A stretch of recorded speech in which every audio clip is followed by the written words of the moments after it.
¿Cuáles son los efectos adversos más frecuentes? Pues hasta en un 46% tuvimos efectos adversos grados 3 y los más frecuentes en un 14% una mucositis oral, también neumonitis a grados 3 en 1%, sin embargo pues hubo un 13% de todos los grados. Y en las anormalidades del laboratorio, la más frecuente y que fue grado 3 fue la hipertrigliceridemia. En cuanto al objetivo primario, pues vemos que para el objetivo primario para el grupo a tratar, vemos que a un seguimiento de 5 años, el 67% de los pacientes con everolimus estaban libres de enfermedad versus 63% del grupo placebo. Sin embargo, esto no cumplió la significancia estadística deseada en ese momento de 0.022. Cuando se estratificaron los grupos a grupos de riesgo como muy altos y riesgos intermedios altos, aquí donde vimos el beneficio de agregar everolimus. En la primera gráfica vemos cómo a 5 años el grupo de muy alto riesgo tenía un beneficio o una sobrevida libre de enfermedad del 57% contra un 51%, esto siendo estadísticamente significativo, no así para el grupo de alto riesgo. En cuanto a la sobrevida, la supervivencia global, no observamos en este momento o en este seguimiento un beneficio de sobrevida global. En conclusión, las conclusiones que nos da el autor es que pues, se observa que el uso adyuvante de everolimus da una mejoría en sobrevida libre de enfermedad en pacientes con carcinoma renal, sin embargo, esto no fue estadísticamente significativo, siendo donde tuvo el efecto más pronunciado en los grupos de muy alto riesgo. Los eventos adversos fueron seguros, sin embargo, pues como vimos, hasta un 47% tuvo que suspender el tratamiento y los resultados del Everest nos garantizan una investigación más adelante o a futuro para desarrollar el rol que tiene el everolimus en pacientes de muy alto riesgo o en un grupo que se beneficiaron más. Y bueno, trayendo en cuenta todo esto, y yo sé que ahorita lo vamos a discutir, pues sabemos que hoy por hoy, pues en etapas 3, vemos que la adyuvancia no se encuentra como en la opción preferida. Siempre vamos a lograr o ver si hay algún ensayo clínico, la vigilancia también es una opción, y dentro del esquema adyuvante, pues pembrolizumab y sunitinib, hasta haciendo una categoría 3 para sunitinib. Y en cuanto a células no claras, pues la vigilancia sigue siendo el estándar de tratamiento. Todo esto tomando en cuenta los últimos 2 ensayos clínicos que habíamos tenido positivos, que es el Keynote 564 y el STRAC, y pues obviamente sopesando todas las toxicidades que tienen estos TKIs. Y pues quise hacer una comparativa de estos ensayos, que ahora ya tenemos 3 que son positivos para su objetivo primario, y vemos como el STRAC es el ensayo donde se incluyeron pacientes de alto riesgo, pero al grupo de sunitinib por 1 año contra placebo, cumplió su objetivo con un seguimiento largo, donde se observó una sobrevida libre de recurrencia de 6.8 años versus 5.6 años. Sin embargo, vemos que hasta en un 48% de los pacientes tenían efectos adversos grados 3, los más frecuentes el 56% diarrea, síndrome de mano-pie, y hasta un 28% tuvo que suspender el tratamiento. Y por otro lado, algo importante, los costos de estos tratamientos. El sunitinib, por ejemplo, por 1 año, alrededor de lo que estuve ahí viendo, que estos pacientes pues, podrían invertir en este tratamiento hasta $48,000. El otro estudio que tenemos, el Keynote 564, donde incluyeron aquí otro subgrupo de pacientes con M1, si bien recordamos, que habían tenido una metastasectomía, y también incluyeron histologías con desdiferenciación sarcomatoide, donde incluimos pacientes con pembrolizumab por 1 año también. Vimos a un seguimiento más corto, a 24 meses, un beneficio en sobrevida libre de recurrencia, con un perfil de toxicidad mucho mejor, más tolerable, con efectos grado 3 de hasta un 32%, sin embargo, siendo diarrea y rash en un 2% y una suspensión del tratamiento en un 10%. Sin embargo, los costos se nos elevan muchísimo, teniendo a 1 año el uso de pembrolizumab a $156,000. Y el Everest, pues el último estudio, donde aquí también incluyeron hasta en un 17% células no claras, o histologías no claras. Aquí nos incluyeron pacientes M1, tenemos solamente en este subgrupo de muy alto riesgo donde sí hubo beneficios sobre vida libre de recurrencia. Los eventos adversos, como vimos, grados 3 en un 46%, siendo mucositis en un 14% el efecto adverso más frecuente y teniendo una suspensión hasta del 47%. Y los costos pues se asemejan más a los TKI, ¿no? De $45,000 al año, o bueno, todo el tratamiento. Y bueno, una de las discusiones que comentaba, ahí también se comentaban en la exposición, es que ahorita en qué escenario nos encontramos. Pues aquí es donde vemos que la selección molecular de estos tumores nos va a permitir ver qué pacientes se van a beneficiar más del uso de everolimus. Y todavía tenemos la duda de que si habrá algún subgrupo de pacientes que no se beneficien de la terapia con inmunoterapia. Yo creo que aquí serían los pacientes de alto riesgo o algunas histologías de células no claras que no se incluyeron en el keynote. Y uno de los doctores que discutió esto, pues él ofrece, ¿no?, esta idea de ensayo clínico para valorar ahora sí estos dos medicamentos, ¿no?, pembrolizumab con everolimus, en estos pacientes que tengan una baja expresión de PDL1 y a lo mejor una mutación de mTOR alta, para ver si estos se benefician de uno u otro tratamiento. Y esto.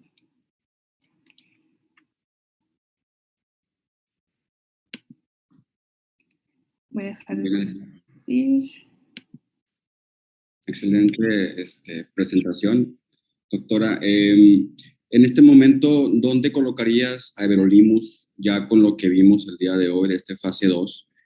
Sabemos que este estudio, como podemos comparar, los grupos de pacientes fueron un poco diferentes a los vistos en el keynote, desde el hecho de que colocaron pacientes T1 de grado 3 o mayor versus el keynote, donde entraban a partir de T2, grado 4.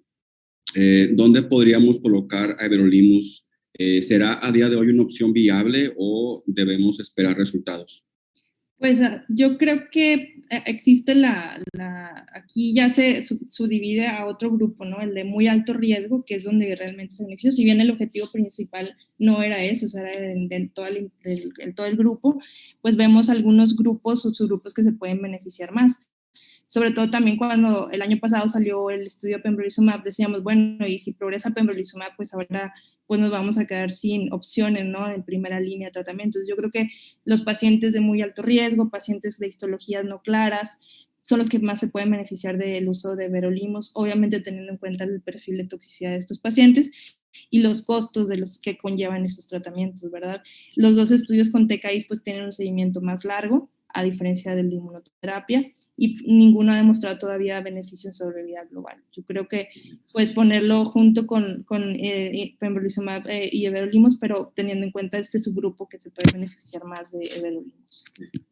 Creo que conforme avancemos más en el entendimiento de los biomarcadores predictivos en cáncer de riñón, podremos ir seleccionando mejor los pacientes, tanto para fines de ensayos clínicos, como bien se comentó en esta última diapositiva que colocaste sobre la evaluación de mTOR y de PDL1 para seleccionar los pacientes en este estudio que se propuso de forma académica, como también a nivel clínico ya con los pacientes en consulta. Realmente a día de hoy el terreno está bastante amplio para seguir investigando. Este estudio nos sienta las bases de la terapia con everolimus adyuvante. Sin embargo, pienso yo que todavía faltaría ver resultados de un estudio más sólido. Probablemente con población más seleccionada, inclusive como se comenta, mediante biomarcadores, o población de más riesgo únicamente, excluyendo a los pacientes con enfermedades más tempranas por TNM.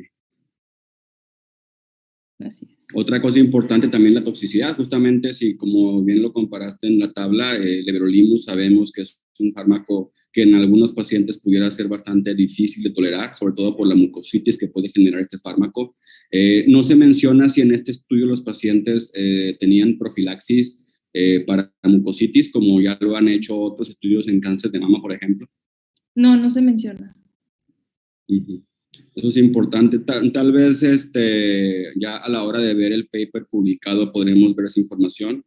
A día de hoy lo recomendable es justamente eso, una profilaxis para prevenir justamente la mucositis severa en este grupo de pacientes tratados con este fármaco. Y pues también la parte económica va a ser también primordial. Sabemos que a día de hoy pembrolizumab está bien establecido, sin embargo, muchas veces es un fármaco inaccesible para los pacientes de población abierta en nuestros países de América Latina. Así es. No sé si alguien más tenga algún comentario sobre este estudio, doctor Rolando, doctora Ana Yancy. O alguien más de los... Hola, buenas noches. Hola. Hola. Yo concuerdo con la doctora. Si bien hay 3 estudios hasta ahorita que han salido positivos, al menos en supervivencia libre de recurrencia, pues la verdad es que hasta el momento, hasta el día de hoy, ninguno se considera un estándar de tratamiento. Considero que la elección sigue siendo los ensayos clínicos. Sí hay algunas esperanzas, sobre todo con la inmunoterapia, pero sí es muy importante lo que comentaba la doctora, el costo, el acceso, al menos aquí en México, y que no está bien definida una sola secuencia. En estos casos, si optamos por inmunoterapia, ¿cuál va a ser la secuencia ideal ante la recurrencia, ¿no? O ante la progresión? Pero sí son estudios interesantes que abren la puerta a que se realicen más estudios prospectivos, ¿no? En el caso de Everolimus, a pesar de que no tuvo significancia estadística, sí muestra datos muy interesantes en los pacientes de muy alto riesgo. Y algo interesante es que incluyan a pacientes de células no claras que, como todos sabemos, son de todo el pronóstico y no tenemos muchas opciones de tratamiento. Pero totalmente de acuerdo, todavía no es un estándar de tratamiento. Claro, de acuerdo. ¿Alguien más que desee comentar algo sobre el estudio? Un estudio bastante interesante, la verdad.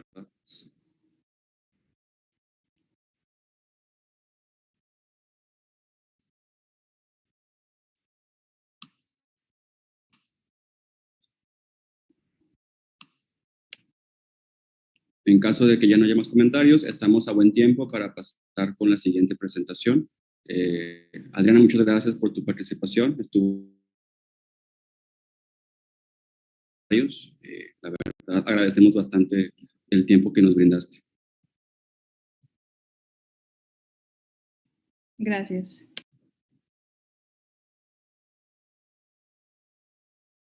A continuación tenemos a la doctora Ana Yancy. Creo que ya está aquí también ella presente. Ana Yancy Villegas, ella es oncóloga médica formada en la UMAE 25, aquí en la ciudad de Monterrey, y actualmente tiene su práctica privada en la ciudad de Culiacán, Sinaloa, tanto en medio público como en privado en el Hospital Ángeles de Culiacán.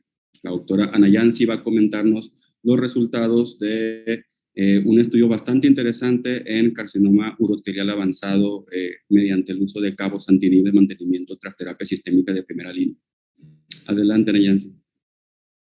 Hola, gracias, doctor. Voy a compartir pantalla.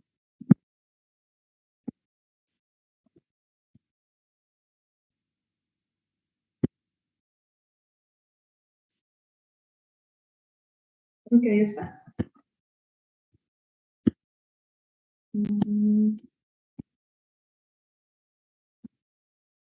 Okay, muy bien. Buenas noches. Pues ya como comentó el doctor, vamos a continuar con el módulo de urológicos, lo que recientemente se publicó en ASCO. Voy a presentar este estudio, que es un estudio fase 2 que evaluaba el mantenimiento de cabos antiDIP posterior a quimioterapia en pacientes con cáncer urotelial metastásico. Este es un estudio interesante porque pues incluía 3 brazos, como ya voy a mencionar, pero me voy a enfocar en el resultado publicado, que es específicamente del brazo de cabos antiDIP. Fue publicado el día 3 de junio. Como todos ya sabemos, hasta enero de 2021, el estándar de tratamiento en pacientes con carcinoma urotelial avanzado o metastásico pues es la quimioterapia basada en platino, seguida de vigilancia hasta la progresión. Si bien ya sabemos que pues, este grupo de pacientes tenía altas tasas de respuesta, desde un 55 a 60%, y altas tasas de control de la enfermedad, pues la duración de la respuesta era muy poca y la supervivencia libre de progresión también era muy limitada. Esto obviamente cambió la pauta de tratamiento a partir del estudio de Jarlin-Blader que se publicó recientemente. Pues en busca de nuevas opciones, como todos sabemos, actualmente se encuentra el auge de medicina basada en precisión, sobre todo en cáncer urotelial, pues se realizó este estudio, pero aquí había una pregunta muy interesante: ¿qué pasaba con aquellos pacientes que no tenían ningún biomarcador positivo? ¿Se podían incluir en el ensayo clínico? Y con esa finalidad surgió este estudio. Como todos ya sabemos, el cabozantinib es un inhibidor de tirosina quinasa, multiquinasa, inhibe el receptor del factor de crecimiento del endotelio vascular, el AXL, el MET y la vía del PET. Y ya todos sabemos que hemos dado un beneficio clínico en aquellos pacientes que ya fueron tratados previamente con quimioterapia basada en platino y que progresaron. La intención de este estudio pues, es precisamente eso, investigar el cabozantinib en esos pacientes que no son aptos para incluirlos en medicina basada en precisión, en busca de un mantenimiento y por lo tanto mejorar tanto supervivencia global como supervivencia libre de progresión. Aquí podemos observar estos estudios en la praxis. Vemos que se incluían a pacientes con cáncer uroterial, metastásico o avanzado. Los pacientes recibían primera línea con quimioterapia basada en platino, la mayoría de ellos con cisplatino, alrededor de 4 a 8 ciclos. Y los pacientes que tenían alguna respuesta o enfermedad estable, se descartaban aquellos pacientes que habían progresado, se realizaba un pre-screening para detectar ciertos biomarcadores. Si tenían biomarcador positivo, como vemos aquí, de genes encargados de la reparación, de deficiencia de reparación homóloga, o bien aquellos pacientes que tuvieran biomarcadores positivos para el receptor de andrógeno. Y aquellos pacientes, que es del grupo que vamos a hablar, son aquel grupo que tenía los biomarcadores negativos. En este caso, aquellos pacientes que tenían los biomarcadores negativos se autorizaban a recibir cabozantinib. Aquí podemos ver los criterios de inclusión, que ya les mencionaba: carcinoma uroterial avanzado o metastásico. Lo ideal es que se incluyeran 10 semanas o máximo 10 semanas o antes, posterior al término de sus ciclos de quimioterapia basada en platino. La mayoría de ellos con un buen estado funcional, ECO302, sin embargo, la mayoría con un ECO de 0. Y se excluían aquellos pacientes que habían progresado durante la quimioterapia. Además, es importante recordar que también se excluían en este brazo de cabozantinib aquellos pacientes que tenían un biomarcador positivo, como positividad para el receptor de andrógeno, más del 10% de pérdida de heterocigosidad, o aquellos que tuvieran alguna alteración somática en los genes de reparación homóloga, como se encuentran aquí. Se regresaron uno a uno a los brazos a recibir 30 pacientes cabozantinib, 40 miligramos al día hasta progresión, y el brazo control placebo. El objetivo primario, la supervivencia libre de progresión, y objetivos secundarios, supervivencia global, tasas de respuesta y seguridad y tolerabilidad. Aquí podemos ver cómo al inicio, durante el screening, se registraron 279 pacientes. De esos, solamente 260 se tomaron de la muestra y se excluyeron más de 160 pacientes. Y los pacientes incluidos, que se incluyeron, se aleatorizaron a los respectivos brazos. Aquellos que tuvieran biomarcador positivo en caso de deficiencia de la reparación homóloga a rucaparib, aquellos pacientes que tuvieran receptores de andrógenos positivos a enzalutamida, y aquellos que no cumplieran con uno de estos criterios de biomarcadores positivos a cabozantinib. Las características de nuestros pacientes, repito, la mayoría es de un buen estado funcional. Vemos como casi el 70% tenía un ECO de 0, la mediana de edad de 70 años, la mayoría en histología pura y primario de vejiga, como podemos ver, hasta un 80%. Solo un tercio de los pacientes que se incluyeron tenían metástasis viscerales, y la mayoría, el 70%, habían recibido quimioterapia basada en cisplatino. Y como es bien sabido, podemos ver aquí las tasas de respuestas obtenidas con la quimioterapia fueron arriba del 70%, siendo la mayoría de ellas respuestas parciales.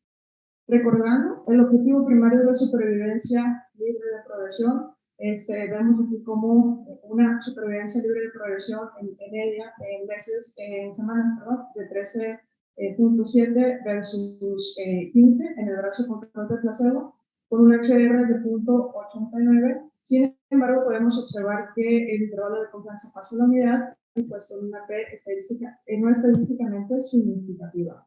En cuanto a los objetivos secundarios, podemos observar la supervivencia global, igual en semanas, de 75.5 versus 82, sí, con un HR de 0.80, pero también sin significancia estadística.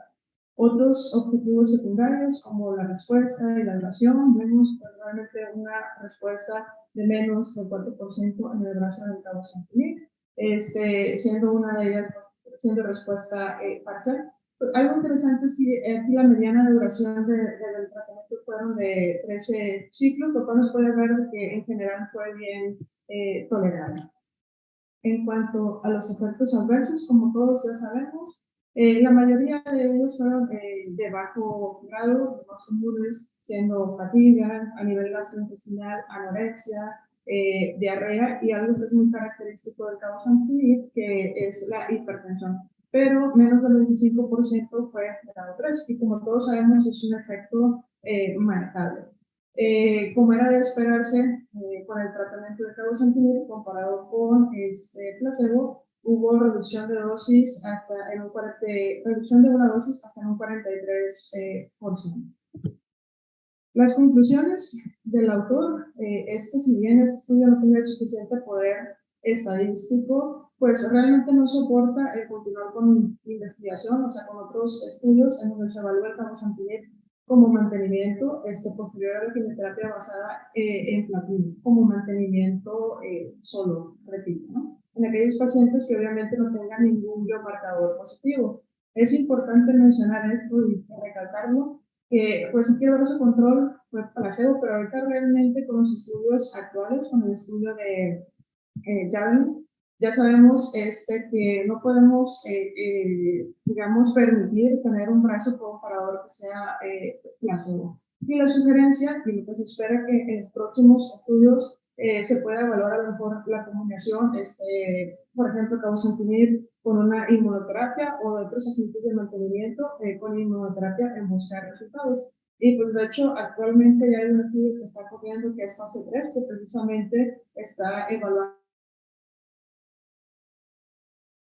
supervivencia global, supervivencia libre de progresión, al combinar el avelumab más cabozantinib versus avelumab solo. Ya sabemos todos que actualmente el estándar de tratamiento posterior a quimio en pacientes que respondieron pues es el avelumab de mantenimiento, pero sí sería interesante que se evaluaran más estudios con estas combinaciones. Pues ya es.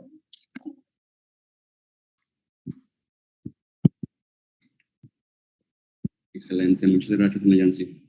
Pues sí, como comentamos al principio cuando presentábamos este módulo, el día de hoy presentamos múltiples estudios que refuerzan conceptos y nos ayudan a clarificar un poquito más ideas que antes considerábamos viables. En los años pasados, cabozantinib se pensó mucho como una opción en este grupo de pacientes debido a los blancos terapéuticos que tiene el fármaco múltiples, donde algunos de ellos se habían asociado a beneficio clínico, sobre todo en líneas tardías del tratamiento de cáncer urotelial avanzado. Ya este estudio, ya más planeado, aunque solamente es un fase 2, nos da una idea de que esta intervención no ha resultado de beneficio en este específico escenario, donde el paciente ha tenido una respuesta ya sea como enfermedad estable, respuesta parcial o completa, luego de 4 a 8 ciclos de quimioterapia basada en platino. Una cosa interesante que me parece de las conclusiones del autor es el hecho de que ya no consideran como tal a placebo como un brazo de control aceptable para futuros estudios. Si bien sabemos que en pacientes que se quedan en vigilancia, la opción de intervenir de manera temprana con segunda línea a la progresión o a la digamos, al pase a una segunda línea es factible siempre y cuando el fármaco pueda seguir siendo brindado de manera temprana, lo cual obviamente en centros de nuestro país pues no ocurre. En el estudio HSRN, donde los pacientes quedaban en vigilancia y se les otorgaba la segunda línea de inmediato con pembrolizumab, la sobrevida que pudieron alcanzar fue de 19 meses. Sin embargo, hablamos de un centro académico de investigación altamente supervisado. Difícilmente podríamos replicar resultados así en pacientes de nuestra población. Por tanto, a día de hoy, a nivel global, ya como tal, dejar a los pacientes con placebo no se considera una intervención aceptable, como bien se comenta aquí. Ana Yancy, ¿cuál crees que pudiera ser el futuro de cabozantinib en carcinoma urotelial avanzado? Yo creo que serían las combinaciones. Ahorita ya descubrimos con este estudio, tenemos una idea más clara, o sea, teníamos la verdad muchas esperanzas, pero con este estudio ya vimos que no es una opción, al menos en monoterapia. Pero yo creo que podría ser las combinaciones, que es lo que viene en el futuro, ¿no? Combinarlo con inmunoterapia, muy probablemente eso se genera algún beneficio. De acuerdo. Sí, así es. Y pues también la mejor selección de pacientes va a ser clave. La oncología va encaminada justamente a eso, a elegir cuál es el paciente o grupo de pacientes que podrían beneficiarse más de cierta intervención para obtener los mejores resultados y justificar con tanto la toxicidad, tanto corporal como económica, que las intervenciones nuevas le traen a nuestros pacientes. Entonces, esperaremos con ansias resultados de la intervención de cabozantinib en futuros estudios. Ana Yancy, muchas gracias por tu participación, estuvo bastante excelente, tanto las diapositivas como la discusión posterior. No sé si alguien más tenga algún comentario al respecto de este estudio, tanto de ponentes como de asistentes.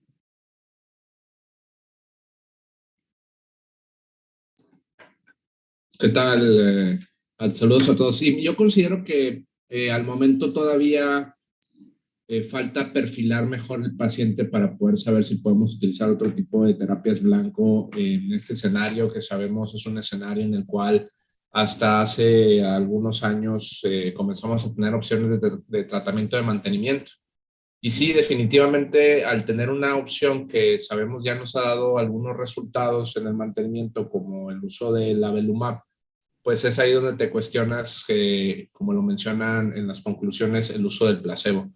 Me parece que la situación de perfilar al paciente y encontrar el fármaco exacto para poder ayudarnos en una terapia de mantenimiento, creo que todavía nos falta un poco más de tiempo y al momento el avelumab será una opción que tengamos en pacientes correspondedores al régimen con platino. Muy de acuerdo, Rolando. Pues bueno, si nadie más tiene alguna otra intervención, pasaremos a la siguiente presentación del día de hoy. Vamos a compartir pantalla.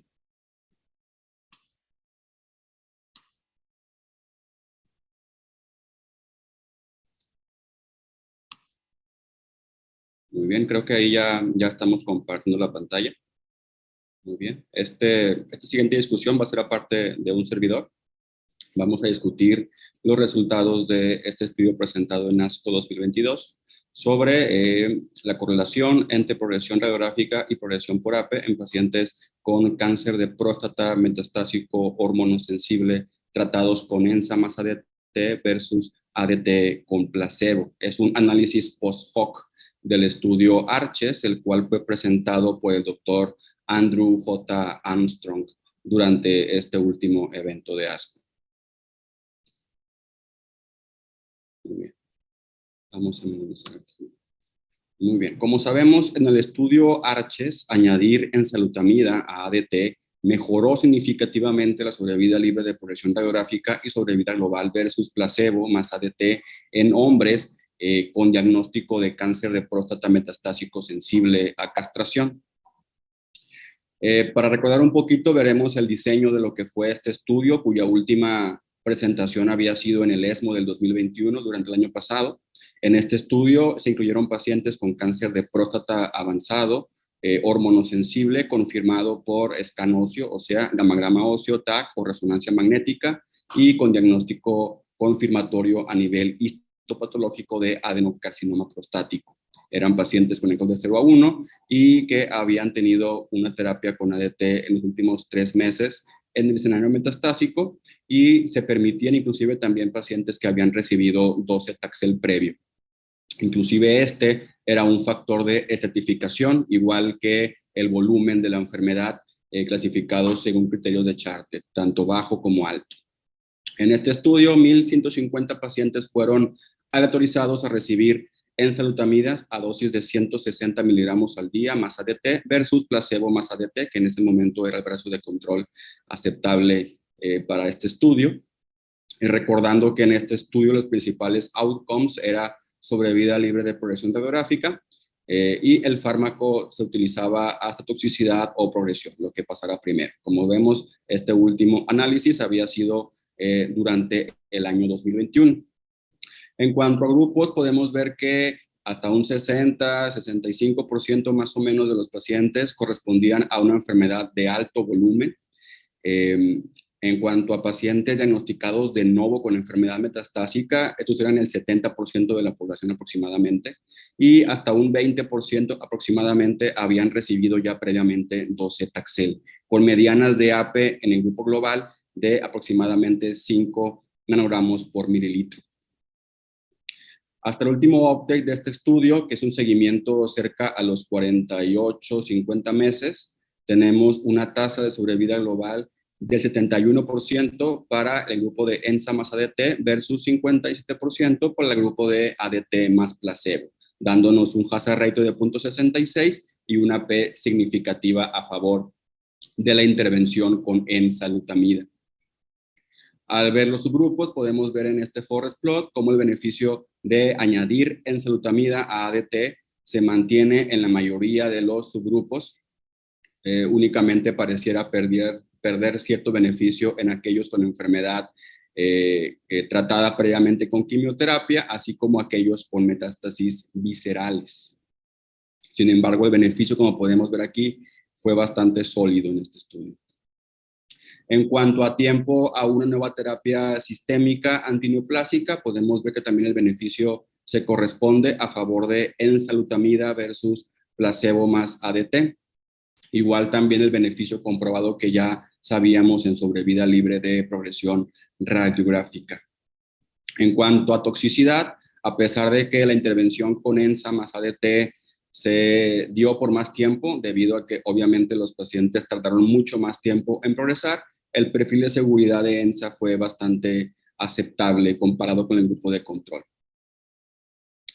Entonces, las determinaciones seriadas de AP y la evaluación clínica son de manera rutinaria utilizadas en nuestra práctica oncológica en conjunto con estudios de imagen ocasionales para monitorizar la progresión de la enfermedad en este escenario. La elevación continua de los niveles de AP suele sugerir al clínico, al oncólogo tratante, progresión de una enfermedad sensible a castración hacia un escenario de resistencia a castración. Esta elevación suele ser suprimida justamente al iniciar un tratamiento con ENSA u otro antagonista del receptor de andrógenos más ADT, debido al bloqueo potente que tienen este grupo de fármacos sobre el anterior mencionado receptor. La progresión radiográfica en ausencia de elevación de AP ha sido previamente reportada en estudios pequeños durante el tratamiento con ENSA más ADT, así como también con otros fármacos dentro del grupo de los nuevos antiandrógenos. El objetivo de este análisis fue explorar la coocurrencia de progresión por AP y progresión radiográfica en pacientes con cáncer de próstata metastásico sensibles a castración tratados con ENSA más ADT o placebo más ADT, así como también el impacto de estos dos outcomes en la sobrevida global de los pacientes del estudio ARCHES. En ARCHES, como recordaremos, la dosis de ENSA fue de 160 miligramos al día más ADT versus placebo más ADT, y los pacientes estaban estratificados según volumen de la enfermedad y uso previo de quimioterapia con taxano. En este análisis se evaluó la coocurrencia de progresión radiográfica confirmada de manera central, así como también progresión bioquímica, según los criterios del Prostate Cancer Clinical Trials Working Group 2, que es el PSOE-WG2. También se evaluó la coocurrencia de progresión radiográfica y elevación de AP sobre el nadir, o sea, el punto más bajo de AP alcanzado por los pacientes durante el seguimiento. También se evaluaron las características basales de los pacientes con o sin progresión radiográfica, y también la sobrevida de los pacientes según si la progresión había sido radiográfica, bioquímica o ambas. Para recordar cómo se define la progresión de AP según la PSWG2, se define como la fecha en que se documenta un incremento del 25% o mayor de los niveles de AP, sumado a un incremento absoluto de 2 nanogramos por mililitro por encima del nadir de este marcador. En este estudio recordaremos que se usaron métodos convencionales de imagen como TAC o resonancia de tórax, abdomen y pelvis, así como también gamagrama óseo. Fueron la forma de ver a los pacientes durante el transcurso de este estudio, los cuales se hacían durante el screening a la semana 13 y cada 12 semanas de manera subsecuente. El AP se determinó al screening y a las semanas 1, 5, 13 y cada 12 semanas de manera subsecuente, así como 30 días tras la última dosis del fármaco de estudio, ya sea placebo o enzalutamida. Al evaluar a los pacientes según sus características, podemos ver que la mayoría de ellas fueron comparables entre ambos grupos. Sin embargo, hubo pacientes con un mayor score de Gleason, arriba de 8, un mayor volumen de la enfermedad y mayores niveles de AP entre aquellos que tuvieron justamente este evento de progresión radiográfica. Quiere decir que pudieran ser factores que predijeron este evento en este grupo de pacientes. Al evaluar de forma directa la progresión radiográfica con los niveles de AP desde el nadir a la progresión radiográfica, podemos ver la siguiente tabla que se encuentra en el centro de nuestra diapositiva. La mediana de el AP a la progresión radiográfica, podemos ver que en el grupo de ENSA más ADT era de apenas 2.25 nanogramos por mililitro versus 17.47 en el grupo únicamente tratado con placebo más ADT. El aumento absoluto mediano del AP desde el nadir hasta la progresión radiográfica fue bastante discreto en el grupo tratado con ENSA más ADT, únicamente 0.77 nanogramos por mililitro, versus 12.23 en el grupo de placebo más ADT. La mediana de porcentaje de incremento en el AP desde el nadir a la progresión confirmada a nivel radiográfico fue del 200% en el grupo de ENSA más ADT versus cerca del 400% en el grupo de placebo más ADT. Aquí podemos ver la existencia de coocurrencia de progresión radiográfica y incremento en los niveles de AP. En la barra morada son los pacientes tratados con ENSA más ADT y la verde es el grupo de placebo más ADT. Quienes no tuvieron aumento en el AP desde el nadir al momento de la progresión radiográfica, pues podemos ver que este evento fue mayor justamente en el grupo tratado con ENSA más ADT. Quiere decir que se ve más justamente la presencia de pacientes sin elevación franca de ADT, del AP, perdón, desde el nadir al momento de que se evidenció esta progresión por métodos de imagen. Al tiempo de la progresión radiográfica, la mayoría de los pacientes, el 67% de los pacientes tratados con ENSA más ADT, no tenían criterios para definir progresión por AP medidas por la PSWG2, mientras que un 32% no tenía ningún incremento desde el nadir de AP.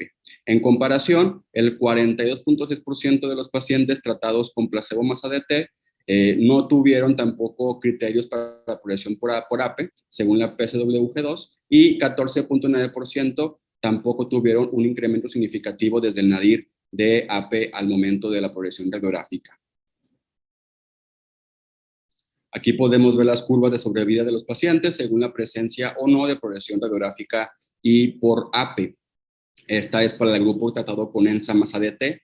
Podemos ver que el principal factor pronóstico en este grupo de pacientes pareciera ser la presencia de progresión radiográfica, que es la línea morada, donde podemos ver que el pronóstico es bastante inferior, sobre todo en aquellos donde se evidencia la presencia de progresión también por AP al momento de evaluar la progresión por métodos de imagen.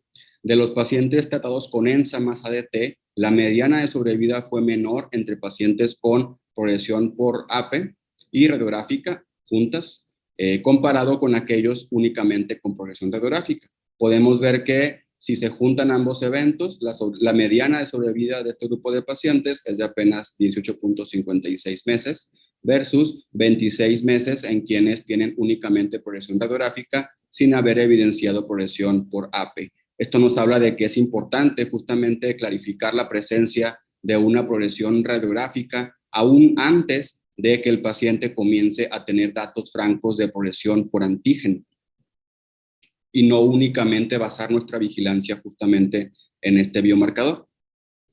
En cuanto al grupo de pacientes tratados en el grupo de placebo más ADT, podemos ver que realmente no hay mucha diferencia en cuanto a encontrarse a los pacientes en progresión radiográfica y bioquímica al mismo tiempo.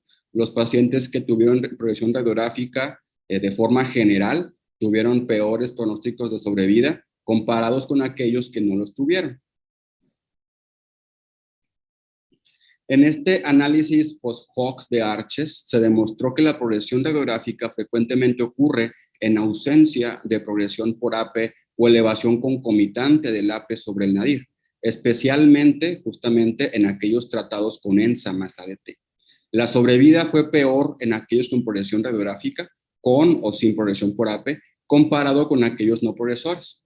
Se recomienda, por tanto, a razón de este estudio y tomando la evidencia del resto de estudios publicados a este respecto, el seguimiento con imagen ósea y de tejidos blandos de manera regular para detectar la progresión radiográfica en pacientes con cáncer de próstata metastásico sensible a castración, sobre todo aquellos tratados con un inhibidor del receptor de andrógenos potente como ENSA, más ADT, ya que la monitorización solo con AP pudiera no ser suficiente para poder detectar progresión radiográfica en muchos pacientes de este grupo.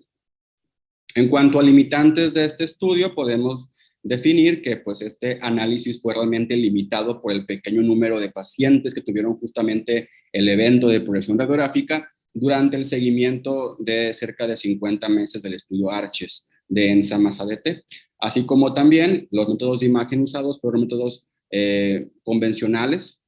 No se probó el uso del PET-CT y PSMA como medición para poder medir progresión radiográfica en este grupo de pacientes.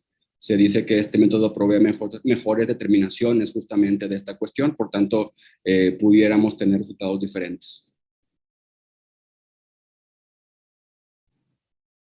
Entonces, este estudio justamente lo consideramos, a pesar de que no fue un estudio plenario o una sesión oral, justamente porque nos sienta ese concepto que muchas veces los oncólogos tenemos de únicamente vigilar a los pacientes mediante AP. Es una práctica común, sobre todo en medio público, no pedir estudios de imagen a los pacientes, sea elevación del AP sobre el nadir o ya como tal franca progresión bioquímica. Entonces, nos sienta la idea de que justamente en pacientes tratados con antiandrógenos de nueva generación es importante el monitoreo común y rutinario por imagen de los pacientes, aún a pesar de que no tengan justamente datos de falla bioquímica, justamente porque este resultado se asocia a una peor sobrevida cuando se detecta menos a tiempo. No sé si alguien más tenga un comentario sobre este artículo, bastante interesante.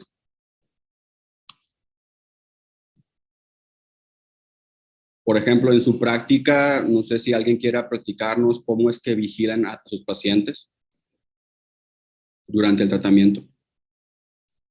Generalmente es con antígeno prostático. Verdaderamente, pues sí cambia un poco el paradigma de pensamiento que debemos de vigilar únicamente a los pacientes solo con antígeno prostático y ante la progresión de bioquímica, en ese momento, pues desencadenar todos los estudios. Pues sabemos que el PET-PSMA tiene un mejor rendimiento en cuanto a la detección de metástasis tempranas, inclusive en niveles de antígeno prostático muy bajos, donde otros estudios han demostrado que valores bajos de antígeno pueden predecir que los resultados sean negativos en los estudios de búsqueda de alguna lesión metastásica. Llama mucho la atención, muy probablemente algún mecanismo que está provocando el antiandrógeno de segunda generación hace que no se exprese el valor de antígeno prostático, pero sí a lo mejor alguna otra célula a nivel del hueso de origen del cáncer de próstata sea la que esté provocando estas lesiones y finalmente sea la razón por la cual las estamos viendo. Probablemente en un futuro tengamos que cambiar ese paradigma en cuanto a la búsqueda de lesiones de manera más temprana y probablemente el PET-PSMA pudiera ser. Sí, justamente esta correlación es un poco más clara cuando tratamos a los pacientes únicamente con ADT, como se pudo ver en este estudio. Tal vez en ese grupo de pacientes con enfermedad resistente, sensible a castración, pudiéramos continuar de forma en cierta medida segura la evaluación con AP más estudios de imagen de forma ocasional o clínicamente indicados, Sin embargo, en pacientes tratados con antiandrógenos como enzalutamida, creo que sí es importante cambiarnos ese chip e intentar justamente solicitarle a los pacientes estudios de imagen de manera regular. En este estudio se pedían cada 12 semanas, entonces creo que pudiera ser una temporalidad bastante prudente para poder estar evaluando justamente la presencia de progresión radiográfica en este grupo de pacientes.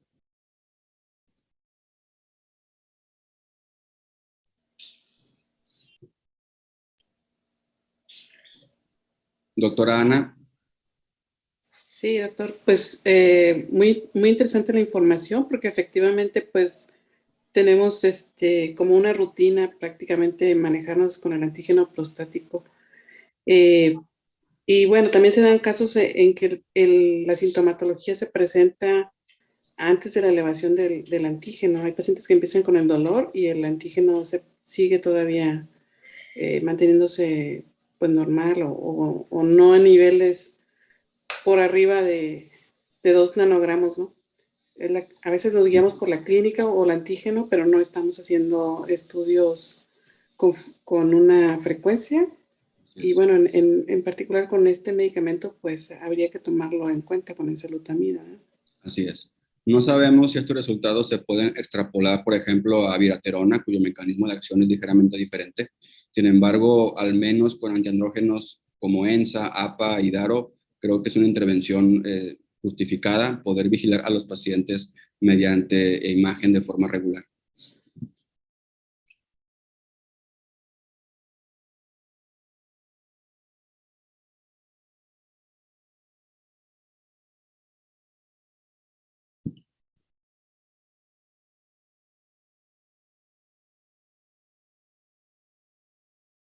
¿Alguien más tiene algún comentario sobre este estudio, doctor Alan? Hola, ¿cómo están? La verdad me da mucho gusto verlos y hablar con ustedes. Fueron mis compañeros ahí en el hospital. Y me parece muy interesante. Realmente creo que es algo que pues impacta en la vida a día de nuestros pacientes, que vemos pues ya sea adultos mayores o adultos jóvenes con cáncer de próstata. Y un problema es que pues la limitación económica también es algo muy importante con ellos. Por eso a veces optamos por utilizar el antígeno prostático y como bien dices, pues a veces es un método de diagnóstico, de seguimiento en aquellos pacientes que están sin un seguro de gastos médicos o una afiliación es complicado. En cuanto a si ya existe algún paradigma o algún ya protocolo estandarizado, creo que todavía no, al menos NCCN solamente dice que vigilarlos con TAC o gamagrama, pero ya había leído yo el ensayo RADAR 3, que ese sí más o menos ya lo pone al PET-CT cada 6 a 8 semanas, pero es con un radiomarcador distinto, ¿no? Que es la fluciclovina. Pero bueno, parece que vamos por ahí, pero nuevamente creo que es lo mismo que vemos en los ASCOs cada año, que cada vez hay mejores moléculas, pero menos alcanzables para el paciente común. Pero bueno, qué buen artículo, muchas gracias. Sí, la verdad. Este fue así un comentario, este fue un póster, la verdad, no fue una sesión oral, pero desde que lo vi me llamó bastante la atención por este concepto. Como bien se comenta en nuestro medio, sobre todo en medio público, creo que pudiera ser en algunos casos difícil de adoptar el hecho de pedirle a los pacientes estudios de imagen de forma seriada. Sin embargo, si contamos con la capacidad tanto del paciente como de nuestro sistema, creo que sería prudente intentarlo, al menos en quienes están con un fármaco antiandrógeno de nueva generación. Claro que sí.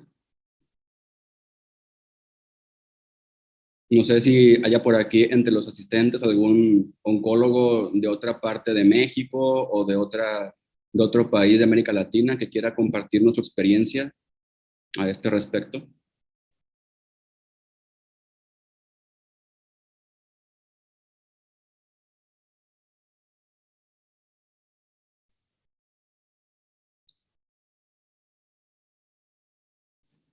Muy bien, en caso de que no, vamos a pasar a la siguiente presentación que va a correr a cargo del doctor Rolando. Creo que el doctor Williams va a comentar.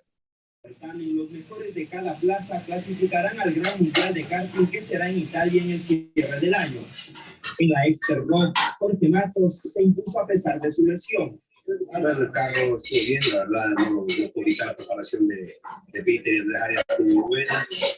Yo soy el que estoy, la verdad, un poco mermado físicamente. Creo que tienen encendido. No estar al 100% en esta competencia. Mientras que una de las promesas es de Gavilanes. En la Creo que se abrió su micrófono, Víctor. Sí.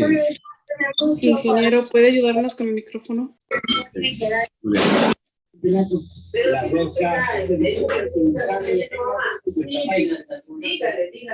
cumplidos hasta ahora con la información deportiva. Sigan en sintonía este vistazo, que todos tengan una buena noche. Muy bien, ya que se solucione este inconveniente, pasaremos a la siguiente presentación que va a correr a cargo del doctor Rolando Martínez. Él es oncólogo médico formado en el Centro contra el Cáncer de la Universidad Autónoma de Nuevo León y actualmente practica su práctica oncológica en la ciudad de Monterrey, Nuevo León. Rolando, un gusto tenerte con nosotros. Hola, ¿qué tal?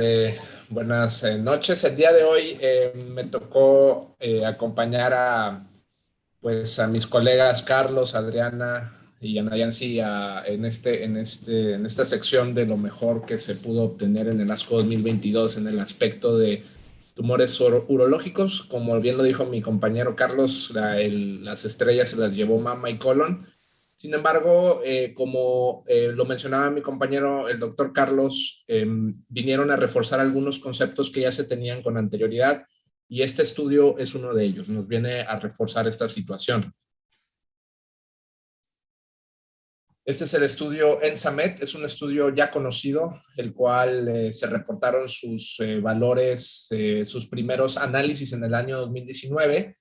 Y el autor comienza analizando el conocimiento que tenemos actualmente del cáncer de próstata metastásico sensible a castración, en el cual sabemos que existen variables pronósticas que ya están determinadas, como lo es clasificar a los pacientes en bajo y alto volumen, y también el tiempo en el cual se presentaron las metástasis, si fueron sincrónicas con el cáncer de próstata del sitio primario o fueron metacrónicas un tiempo después del diagnóstico del cáncer de próstata. También sabemos de antemano que ya tenemos nuevas terapéuticas diferentes a la terapia de supresión de testosterona, los cuales sabemos que su combinación tienden a tener un mejor desempeño en cuanto a los objetivos oncológicos relevantes versus la terapia de supresión de testosterona. Y este beneficio lo vemos tanto en pacientes con metástasis sincrónicas y metacrónicas. También sabemos que el uso de otro tipo de antiandrógenos conocidos en grupo como los antiandrógenos de segunda generación, un bloqueo fuerte o un bloqueo completo de toda la vía androgénica, podemos también obtener mejores beneficios versus el tratamiento con terapia de deprivación de testosterona. Y vemos ahí también que hay una mejoría en todos los grupos pronósticos. A su vez, también recientemente un análisis del estudio STAMPEDE, un subanálisis nos permitió saber que los pacientes que tuvieran metástasis sincrónicas y que fueran clasificados como pacientes de bajo volumen, esos pacientes se benefician de un tratamiento con radiación más una terapia de supresión de testosterona. Y a su vez también, más recientemente, alrededor de septiembre del 2021, se publicó un estudio en el cual la combinación o una terapia triple con un antiandrógeno de segunda generación, que en este caso hubo un poco más de información con abiraterona, el uso de docetaxel y la terapia con testosterona, pues parecía tener un mejor desempeño versus el uso únicamente de quimioterapia con terapia de deprivación. De tal manera que el conocimiento que tenemos hasta ahora se ha diversificado bastante en los últimos años. El estudio ENSAMET es un estudio que incluyó principalmente pacientes que hayan tenido tratamiento por lo menos 12 semanas de tratamiento, hasta 12 semanas de tratamiento con terapia de supresión con testosterona o máximo 2 ciclos de docetaxel y que se encontraran en el escenario metastásico, ya sea el escenario de metastásico de novo o un escenario metacrónico. Eran pacientes metastásicos los cuales eran aleatorizados a 2 brazos, el brazo control en el cual recibían tratamiento con supresión de testosterona y con manejo estándar, que en este caso pudiera pues ser el uso de bicalutamida, nilutamida o flutamida, Y en el brazo B pues fueron incluidos los pacientes en los cuales fue el brazo experimental con enzalutamida 160 miligramos por día. Eran evaluados cada 12 semanas y se evaluaban pues diversos objetivos del estudio, sabiendo que este estudio utilizó un objetivo duro, que en este caso fue la sobrevida global como su objetivo primario. Sabemos que hubo algunos otros objetivos que fueron analizados y que poco a poco los mencionaremos en el siguiente análisis que se hizo. Sabemos de antemano que hubo un análisis interino, el cual fue alrededor del 28 de febrero de 2019, cuando se alcanzó su primer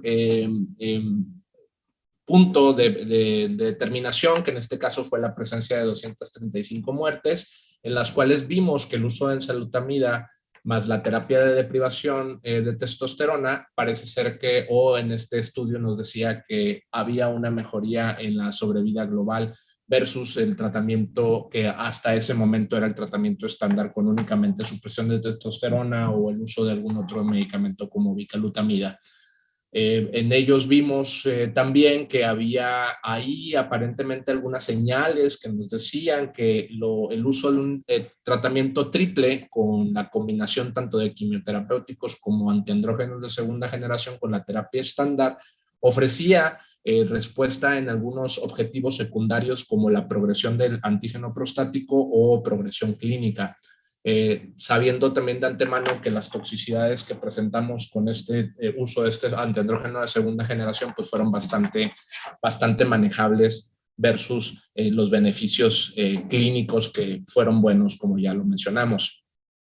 En esta ocasión, que es la información que se mostró en el ASCO 2022, es el análisis de un evento, de la aparición de 470 eventos dentro del análisis del estudio, lo cual fue preestablecido durante el desarrollo o digamos la estructuración del estudio, el estudio ENSAMED, en el cual al alcanzarse estos 470 muertes se realizaría un análisis que en este caso fue alrededor a los 68 meses de haberse iniciado el seguimiento de los pacientes.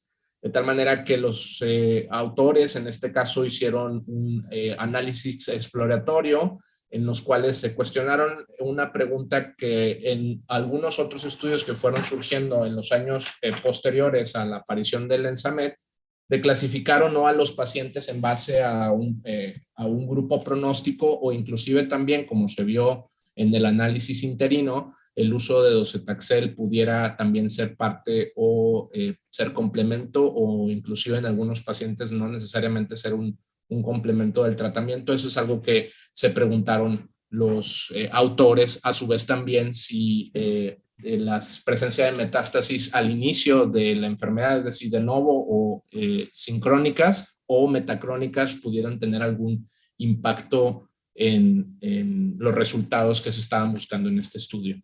En general, la sobrevida global con el uso del brazo experimental, que en este caso fue con enzalutamida, pues fue positiva y estadísticamente significativa, con una mejoría del riesgo de alrededor de un 30% versus el control, confirmando y manteniendo los hallazgos que se habían visto en el análisis interino realizado en el año 2019. De tal manera que seguimos viendo un beneficio que inclusive la mediana de sobrevida global en los pacientes que fueron incluidos en enzalutamida aún no se ha alcanzado hasta este momento, que son los 68 meses de este análisis preestablecido en el estudio. Y podemos ver que sí, los pacientes que están ya en su tratamiento de control, ellos, su tratamiento con la terapia con supresión y uso de antiandrógenos de primera generación, podemos ver que ellos ya alcanzaron su sobrevida global, que fue en este caso de 73.2 meses. De tal manera que en ellos, en resumen, podemos ver que alrededor de un 67% de los pacientes que tienen el uso de enzalutamida o se encuentran en el brazo de enzalutamida se encuentran vivos a 5 años versus el 57% del brazo control. Justificando pues el beneficio de este tratamiento en la terapéutica contra el cáncer de próstata metastásico sensible a castración. También otro análisis que se realizó por parte de los autores fue las terapias después de la progresión. de tal manera que podemos ver que los pacientes que tenían ensalutamida duraron mucho más tiempo con terapias alternativas, duraron, mejor dicho, con terapia con ensalutamida versus los pacientes que recibieron un tratamiento únicamente con deprivación de testosterona, en los cuales podemos ver que su mediana de uso fue aproximadamente de 22.6 meses. De tal manera que estamos viendo que los pacientes que inician ensalutamida perduran durante muchos meses con un mismo tratamiento sin necesidad de hacer un cambio a otra línea terapéutica.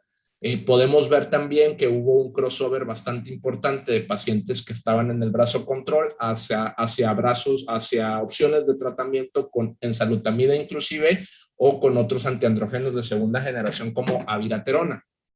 Podemos ver que alrededor del 76% de los pacientes que recibieron, que progresaron, recibieron una terapia con un antiandrógeno de segunda generación como ensalutamida o abiraterona. Y hay que resaltar que en el caso de ensalutamida solamente un 26% de los pacientes recibieron un tratamiento con un antiandrógeno diferente, que en este caso fue abiraterona. Podemos ver aquí esta diferencia de cómo perdura el uso del tratamiento debido a que se obtiene un beneficio y muy probablemente debido a la buena tolerabilidad dura el paciente con este tratamiento mucho más tiempo.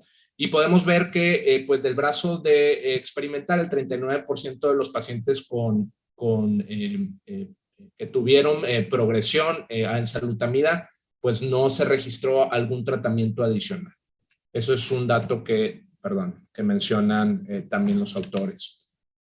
Es también importante mencionar que ENSAMED pues, fue considerado como un estudio representativo debido a que incluyó pues, a todos los subgrupos, tanto los pacientes metastásicos sincrónicos y metacrónicos, alto volumen, bajo volumen, el uso de docetaxel, lo cual puede en cierta manera pues, compararse con los estudios un poco más contemporáneos. Hay que recalcar que el uso de docetaxel en este particular estudio no estuvo aleatorizado y fue dejado a discreción del investigador.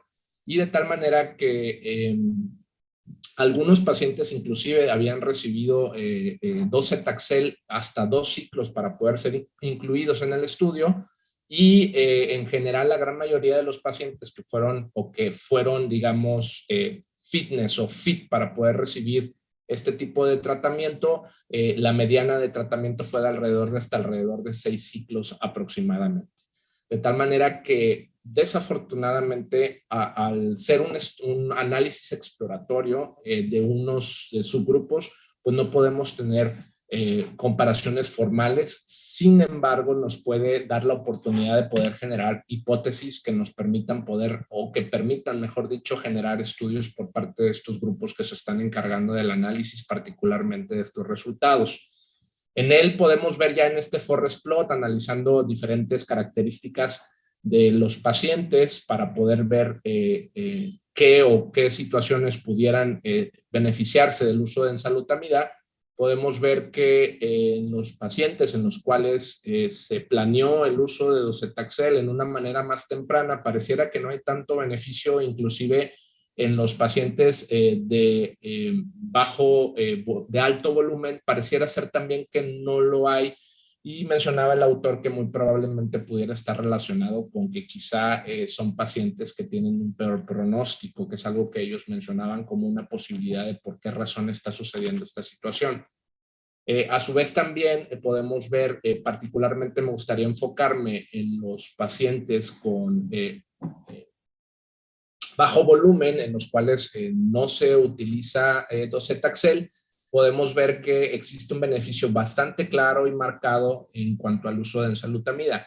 No así en las otras variables analizadas en este forest plot, en el cual podemos ver que en algunos inclusive el uso de ensalutamida pareciera ser pues no una opción válida. Sin embargo, en general, como lo sabemos, es una situación hipotética, no es algo definitivo debido, como sabemos, no se tuvo el poder para poder analizar esta situación.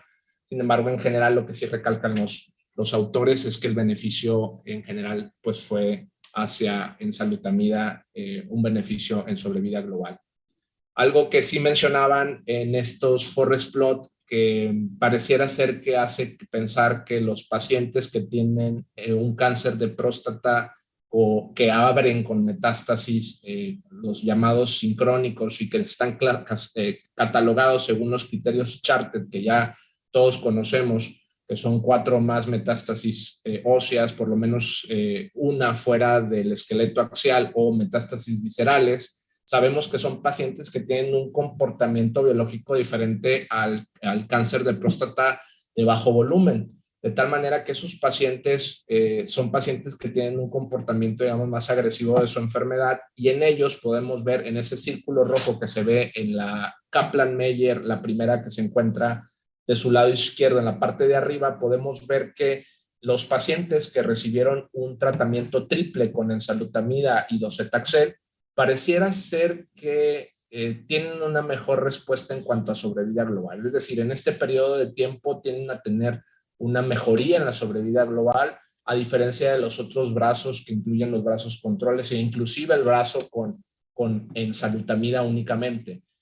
Cosa diferente en la cual se ve en los pacientes metacrónicos o sincrónicos de bajo volumen, en los cuales inclusive podemos ver que el uso de terapia triple parecerá ser exactamente lo mismo que el uso de únicamente enzalutamida en base al comportamiento del Kaplan-Meier. Por este dato, los autores mencionan que ahí quizá pudiéramos incidir con una terapia triple como una hipótesis de por qué razón esos pacientes responden en ese periodo de tiempo mejor en comparación con el resto de los subgrupos. En cuanto a la progresión del antígeno prostático, la sobrevida libre de progresión del antígeno prostático, podemos ver que el comportamiento también es muy similar.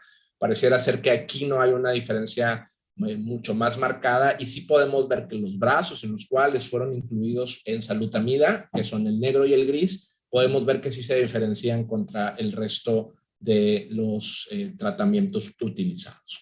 De tal manera que dentro de las fortalezas de este estudio, pues es que se tuvo un brazo control activo que nos permite medir los desenlaces contra los estudios más contemporáneos.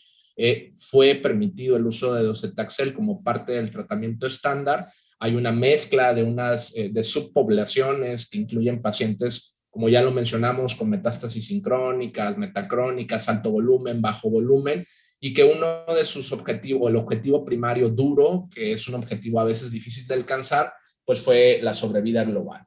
Sin embargo, como lo mencioné en un principio, el docetaxel no fue aleatorizado, no fue contemplado como parte del análisis, sino era como parte del tratamiento estándar. No tiene el poder suficiente para poder dar conclusiones estadísticamente significativas, y es importante que no se debe de confundir el tratamiento, los efectos del tratamiento con los factores pronósticos.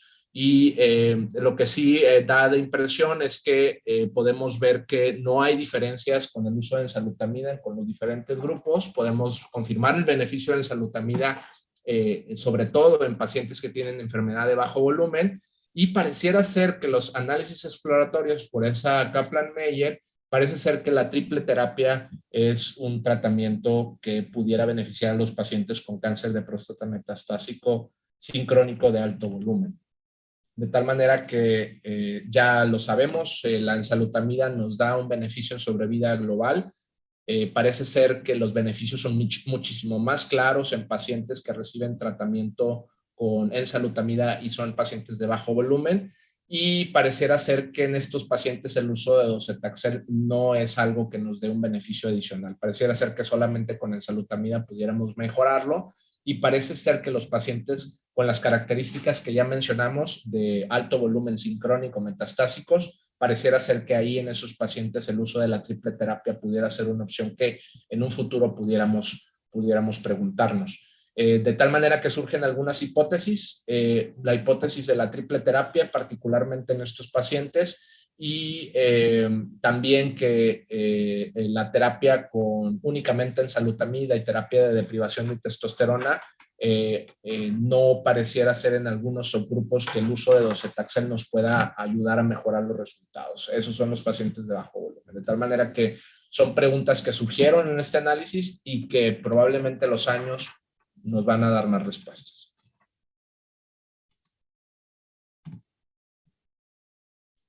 Excelente, Rolando. Muchas gracias por la presentación. La verdad, este estudio pues vino a reforzarnos el concepto, lo que ya sabíamos sobre ENSA en este grupo de pacientes. Es un seguimiento del estudio que conocemos ya desde hace varios años. Y justamente, como bien comenta Rolando, actualmente ante la gran cantidad de opciones que hay para pacientes desde enfermedad sensible a castración como resistente a castración, lo que queda ahora por definir es cuál es la secuencia correcta y también cuál es el paciente que se beneficia justamente de la intervención de triplete, la cual a partir de PIS-1 y de ARASENS ha estado bastante en boca a nivel mundial.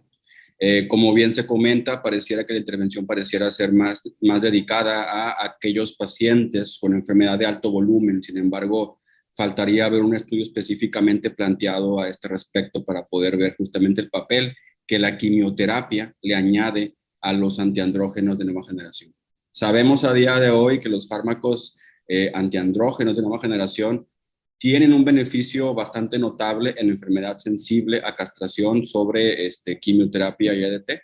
Ahora lo que falta por responder es cuál es el papel justamente de la quimioterapia en este grupo de pacientes. ¿En qué grupo de pacientes la quimioterapia puede justificar su uso, su toxicidad como tal, correspondido con un beneficio clínico aceptable para nuestros pacientes?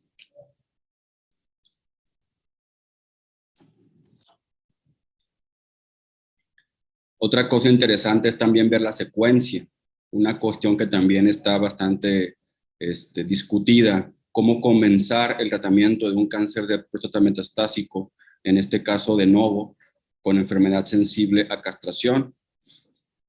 Existen análisis que han confirmado el hecho de que iniciar primero abiraterona confiere posteriormente una mejor respuesta a ENSA versus iniciar el esquema contrario, ENSA, luego abiraterona, así como también la ubicación correcta de la quimioterapia dentro del esquema de manejo de cáncer de próstata avanzado.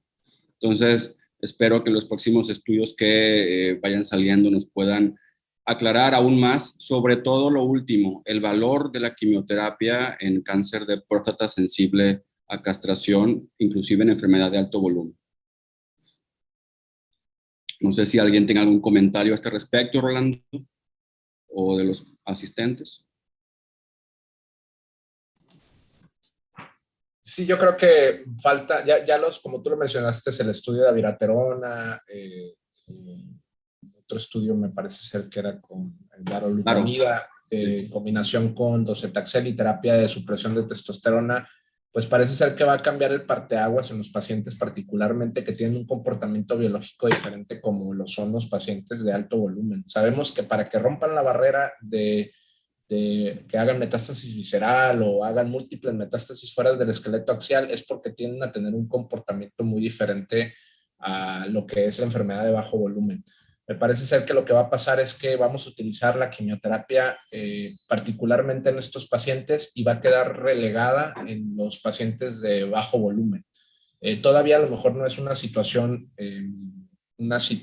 digamos, ya tajante porque faltan todavía estudios que lo confirmen con valor estadístico.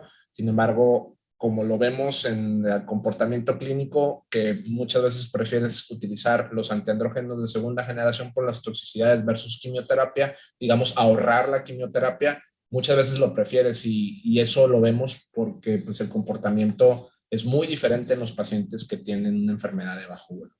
Probablemente eso es lo que sucederá en los próximos años.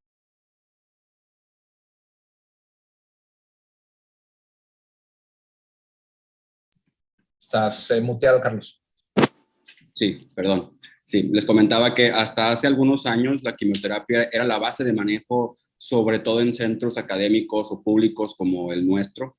Realmente el hecho de que los nuevos fármacos se han venido ajustando en precio y en subsidios para población abierta ha aumentado bastante el acceso, inclusive en algunos casos equiparándose en precio justamente con la quimioterapia basada en docetaxel. De hecho, cada vez hemos cambiado más a nuevos antiandrógenos de forma afortunada para nuestros pacientes, sobre todo en nuestro centro el uso de abiraterona de forma inicial en enfermedad de novo metastásica.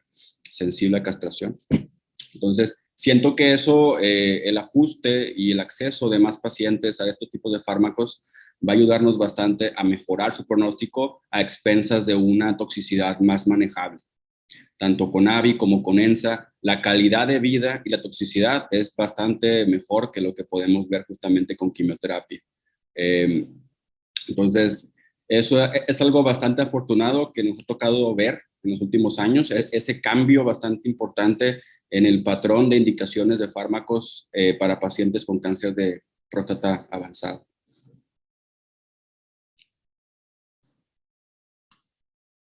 ¿Existe alguien más dentro de los oyentes que desee externar alguna opinión sobre este artículo o sobre justamente el tema que estamos comentando ahorita? El acceso a tripletes, ¿en qué paciente podrían usarlo? ¿Cuál ha sido su experiencia con tripletes? Si alguien lo ha utilizado en algún paciente. El timing también de la quimioterapia. En algunos estudios se comenzaba antes, en otros se comienza subsecuente o concurrente, perdón, junto con la terapia de deprivación androgénica y el antiandrógeno.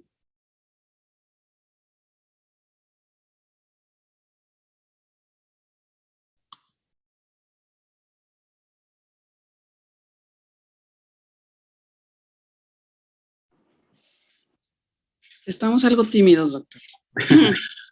Sí. Pero bueno, ha sido muy interesante. Yo creo un poquito por tiempo también, a lo mejor ya podríamos pasar a hematología. Claro que sí. Y pues les agradecemos mucho toda su información, el esfuerzo, la selección de los estudios. Muchas gracias. Muchas gracias a ustedes. Que tengan buena noche y un gusto ser parte de este programa. Muchas gracias. Gracias.